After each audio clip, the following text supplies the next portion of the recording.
Hello everybody, Spooky Sandwoman here. Thank you for checking out episode 18 of Seduce Me the Otome. I'm sure I'm getting these wrong, but whatever. Last night we were visited by Diana, the succubus, and she told us that if we tell the boys about her, she's going to kill someone we love. And if we don't tell them,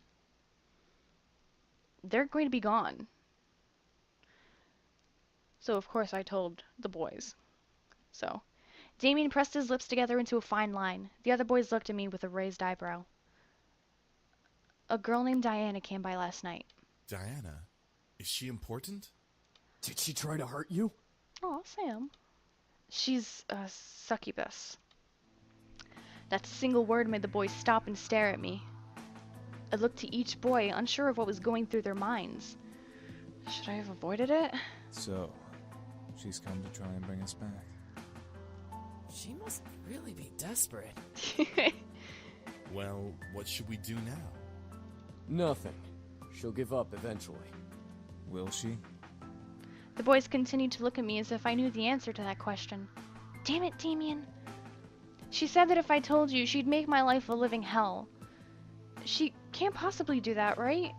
She's not a devil. No, she isn't. However, she is a very powerful demon. She's a master of mind manipulation and has been trained in illusion. Unlike other demons who use strength to get power, she uses her charisma. She has the power to make armies bow to her and obey her every whim. That's why she's so obsessed with us. What? What do you mean? Well, she sort of has family ties to us. She was promised to marry one of us in exchange for more power.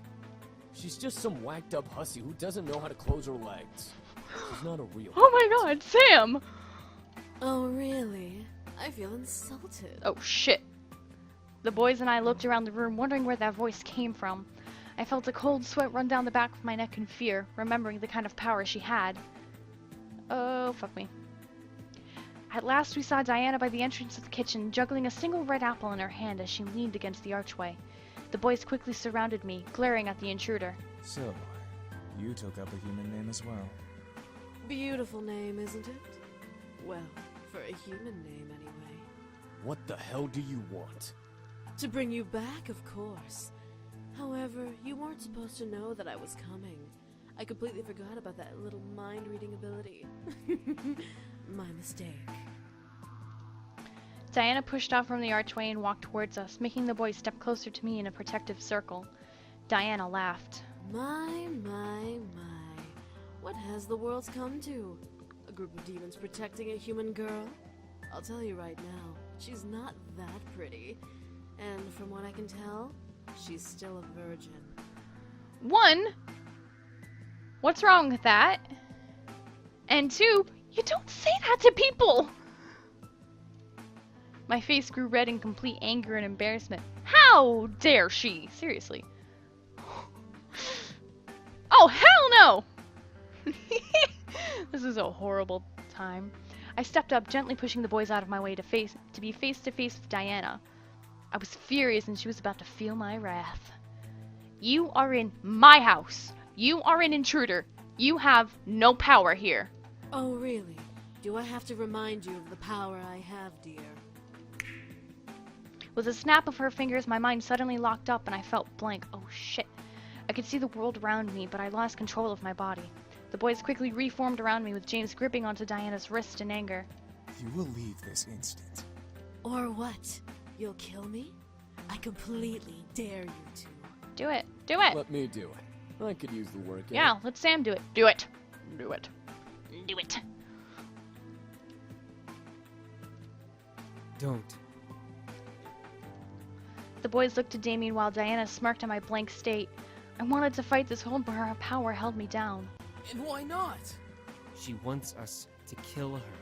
If she dies, then civil war starts in the demon world. Oh. Very good, sweetie. What happens in the demon world doesn't concern us anymore. We live here now. Yeah! The demons will come to the human world and hunt us down before attacking each other. Oh. The demons? will come to the human world. All because of her? You sneaky bitch. With another snap of Diana's fingers, I was released from her hold, almost buckling to my knees. Well, will you all change your minds? I assure you, it's for the greater good. I expected the boys to say no. What I heard was complete silence. None of the boys replied to Diana, which made me both nervous and fearful as to why. Diana leaned her head back, a bit surprised, for a different reason. No. Well, I see. Was silence truly them saying no to her? I looked around at the boys and saw the disobedience in their eyes, giving me my answer. I felt my heart flutter, especially when my eyes landed on Damien. He kept close to me, glaring daggers into Diana. I could feel that he was completely adamant in his choice to stay. I don't know what, but I was incredibly happy to know he wanted to stay. Diana sighed and pressed a finger into her temple, rubbing it gently. Either all of you are playing a very convincing hard-to-get game, or you all must be out of your minds. Diana then looked to me, locking her gaze with mine as if to read me. I could tell she wanted me to do something, but the boys wouldn't stop her, so the stare was her only available action. After a small moment of silence, Diana licked her lips before breaking the gaze battle and smiling to the boys around me. Very well. I guess I'll take my leave now. What? Her leave? Was she serious? The boys around me straightened up and grew confused looks on their faces as Diana stepped back away from us with a small bow, flaunting her cleavage. Without another word, a deep purple pentagram appeared under her feet and Diana's body slowly sank into the floor. As her head vanished into the floor, the pentagram vanished. At once, the boys relaxed and slowly began to return to their spots on the table, each deep in thought. She'll be back, but she won't kill us. She needs us alive. Whatever. We'll just keep saying no. She can't force us to come back. She can't do anything but annoy us. Eventually, she'll give up. That's the hope, anyway. Hopefully. Damien walked over to me and stood before me, looking at me with concern. We'll protect you. Don't worry. Thank you. I nodded, feeling that he was telling the truth, or at least a hopeful, comforting thought. Damien gently took my hand to his and brought it up to kiss my knuckles, however, making me blush and forget what I was thinking about. The sound of collective chuckles and playful snickers whispered through the air, making me blush even more, but as Damien sighed and cleared his throat, the laughter stopped. Was that the first time Damien's ever done something romantic towards me in front of the boys? I looked up to see he was glaring at his brothers with his lips on my hand. He and I pulled away from each other just as the sound of Naomi's car appeared. Aww, school. I quickly ate my food, waved to the boys, and left, confident that nothing was going to happen. And was I dead wrong? Oh God, I'm actually really nervous about what's going to happen right now. Never, ever say that nothing will happen before the day is over. I avoided talking about the ride back home yesterday, saying that the ride was a one-time thing. I'll be riding with you guys from now on, to and from school. The girls seemed very happy. We entered the school, quickly gathered our things from our lockers, and headed to class. There were no events to our surprise. History wasn't exactly fun, but our teacher was great. At least he would have been great if he was in class that day. Naomi and Suzu took their seats around me. Suzu in front of me, Naomi beside me, before the class bell rang and the class was greeted by the dean. Students, you'll be having gonna be a substitute fucking Diana, for isn't class it? today. Everyone meet Miss Diana. Fucking knew it! Fucking knew it! My heart stopped. At the door with the dean was Diana, looking over the students and smirking as her eyes laid on me.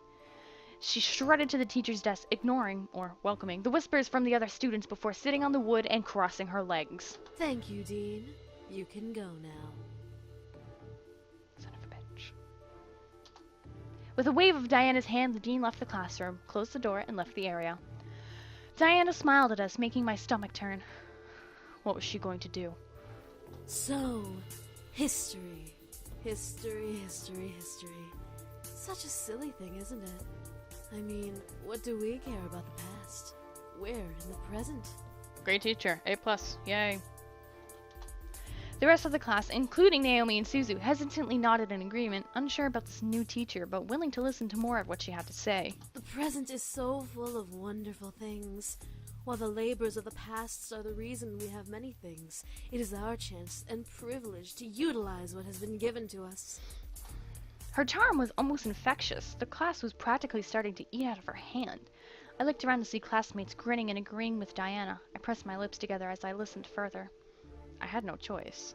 What's even funnier about human beings is that some of the bits of history we hear as either made up or completely biased to one side. It's like a story you read as a child. You hear of the princess and the prince, and they live happily ever after. But what about the family she left behind? What of her friends? The students listened and agreed intently to her words. I could tell, however, that these words were all targeted at me. The original story of the Little Mermaid, a perfect example of biased opinion.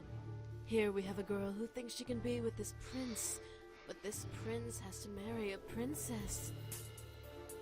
What would happen if the mermaid had her way? What makes the mermaid so important that the princess has to suffer the consequences? Bitch, please.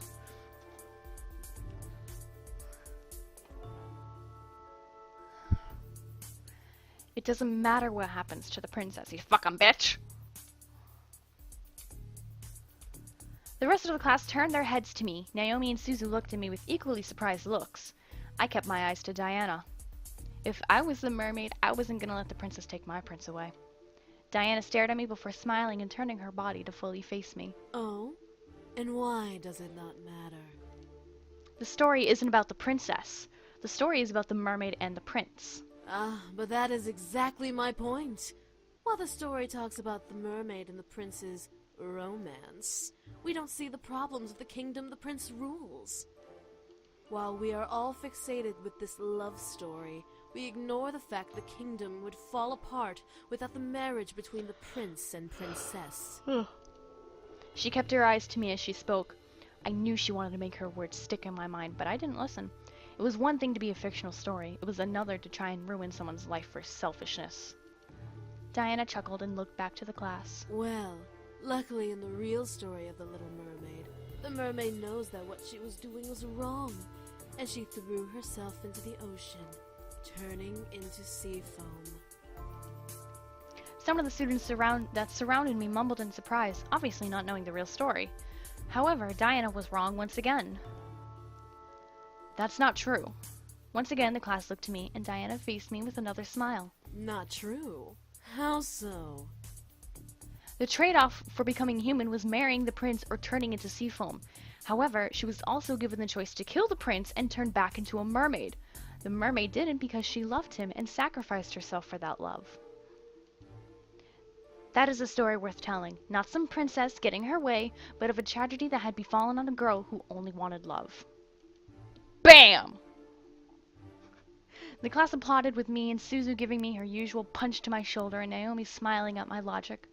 Diana, however, finally grew an almost angered face at me. Good, come at me, bitch. Interesting. So what you are saying is that the princess should be given no mind. The story is not about the princess. The story is about the mermaid, and the mermaid should have gotten her prince. Even at the risk of a kingdom falling apart? Even if the entire world fell apart around them. Duty does not overrule love, and the princess needs to realize this. The applause that followed that intensified with whoops and hollers. I felt a wave of confidence roll through my body. Damn, if I did this in fucking high school, I would have felt like the shit. Diana wasn't going to win. I wasn't gonna let her. Diana then stopped talking and looked at the clock on the wall, reading it quickly. The class had barely begun. Why was she looking at the time? Diana then leaned against the blackboard and smiled at us. I became worried. You know what? School isn't important. Everyone, go ahead and head home. Take the week off. The students suddenly began to chat happily or in confusion of the situation. Many thought of it as a dream come true. Others knew better. Before anyone could protest, however, Diana pulled a finger to her lips and counted down with her fingers in the air. 3, 2, 1. What the fuck you doing? The speakers of the classroom gently woke, giving us an announcement we would never believe. Attention students. Due to an emergency faculty meeting, we will be closing school for the remainder of the day and this entire week. Please leave the school quickly and quietly and have a good rest of the week. She used her powers on them. Damn it. I felt the need to stop her, but how could I stop a demon in the middle of a public place? Diana smiled before gesturing to the door. Have a nice week off. School will resume next week. Many of the students filed out, chatting to each other about new impromptu plans. Susie was beyond happy, but Naomi was hesitant. Before we could pack up, however, Diana stepped to us. Excuse me, little miss. I'd like you to stay a little while. There's something we need to discuss. As Diana looked to Susie and Naomi, she snapped her fingers, making my friends tense up. You two can head home. Don't worry about your friend until next week, okay? If you contact her, she won't reply, so don't bother. If she contacts you, ignore her, because she's just fine. As if on command, Suzu and Naomi left the room. I tried to march after them, but Diana stepped in my path, warning me with her eyes that if I followed, there would be hell to pay. I had lost my two friends, at least for the week. Diana and I were alone, just like she wanted. And I'm gonna end this episode off here. Holy shit! This is getting fucking intense. And I love it. Anyway, thank you guys so much for watching. If you enjoyed, go ahead and leave a like and subscribe. Share with your friends too if they like dating sims and maybe pretty women.